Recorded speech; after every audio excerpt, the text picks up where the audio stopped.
العالمين والصلاة والسلام على أشرف المرسلين وعلى آله الطيبين الطاهرين وصحابته أجمعين ومن تبعهم بإحسان إلى يوم الدين أما بعد.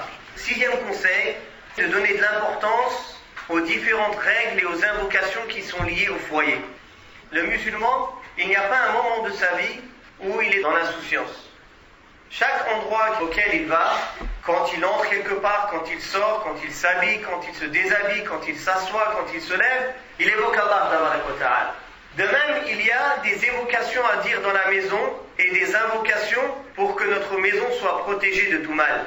La première des choses, c'est comme le prophète sallallahu alayhi wa sallam a dit dans le hadith sahih, lorsque l'homme ou l'être humain cite le nom d'Allah ta'ala quand il rentre dans sa demeure et lorsqu'il mange, le diable dit, vous n'avez ni gîte ni repas ici.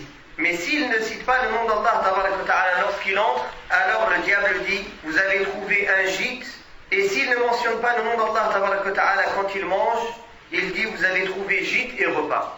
Et donc, si tu entres chez toi sans dire Bismillah, puis dire Assalamu alaikum wa rahmatullah aux gens de ta maison, Shaitan rentre avec toi. Si quand tu t'assois pour manger, tu ne dis pas Bismillah, le Shaitan il mange avec toi. Alors si tu ne dis pas Bismillah en entrant, puis tu ne dis pas Bismillah en mangeant, le Shaitan il habite avec toi. Il mange avec toi, il dort avec toi. Deuxième des choses, il y a plusieurs invocations que le prophète sallallahu alayhi wa sallam faisait en sortant de chez lui. Parmi elles, Bismillahi tawakkaltu ala Allahi wa la hawla wa la quwwata illa billah. Au nom d'Allah, je mets ma confiance en Allah et il n'y a de force et de puissance qu'en Allah ta'ala. Et d'autres invocations que vous trouverez dans les différents livres de dhikr et d'invocations sahih. Kadhalika, comme le prophète sallallahu alayhi wa sallam l'a dit, celui qui fait 2 rak'at en rentrant chez soi, il sera protégé de tout mal qu'il y a chez lui. Et celui qui fait 2 rak'at avant de sortir de chez lui, il sera protégé de tout mal qu'il trouve à l'extérieur.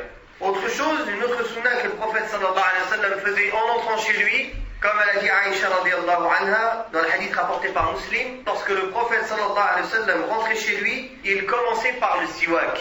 Il se brossait les dents avec le bâton de l'arak, le siwak. Aujourd'hui, beaucoup de musulmans, ils ont délaissé ce bâton-là.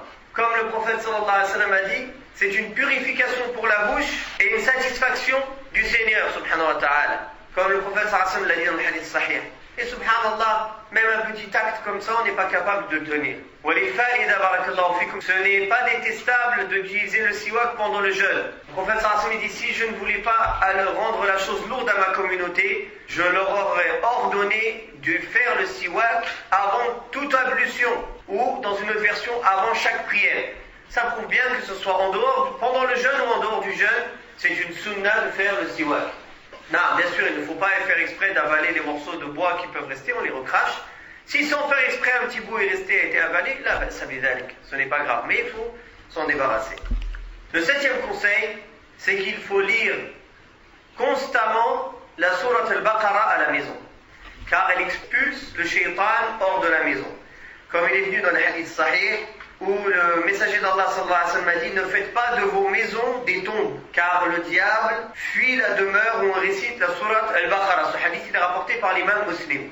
De même, le prophète sallallahu alayhi wa sallam a dit, dans le hadith rapporté par le Hakim dans le Mustadrak, et c'est un hadith sahih, récitez la sourate al-Baqarah dans vos maisons, car le diable ne pénètre pas dans une maison dans laquelle est récitée sourate al-Baqarah. De même que les 2 derniers versets de sourate al-Baqarah, ils ont un fadl azim. Si on les dit avant de dormir, ça nous protège bi'idhnillah de tout mal, ou dans une autre explication, ça nous suffira comme récompense, comme si on s'était levé la nuit. Comme il est rapporté dans le hadith sahih, dans le musnad de l'imam Ahmad, et qui est dans Silsila Sahiha de Sheikh al-Albani, rahimahumullah jami'a, Allah l'exalté, soit-il, a écrit un livre 2000 ans avant de créer les cieux et la terre. Et il se trouve auprès de lui, au-dessus du trône. Il en a fait descendre 2 versets par lesquels il acheva la sourate al-Baqarah. Ils ne sont point récités 3 nuits durant dans une demeure sans que le diable ne s'en éloigne. C'est-à-dire les 2 derniers versets de sourate al-Baqarah, Allah tabaraka wa ta'ala, il les avait écrits dans un livre auprès de lui 2000 ans avant de créer les cieux et la terre, de tout créer. Et là, lire toutes les invocations et de dire toutes les évocations, tous les dhikr et les adab, les politesses qui sont liées à la maison, et de lire Surat al-Baqarah à la maison pour que le shaytan s'éloigne de cette maison. Wa sallallahu ala Muhammadin wa ala alihi wa sahbihi wa sallam. والحمد لله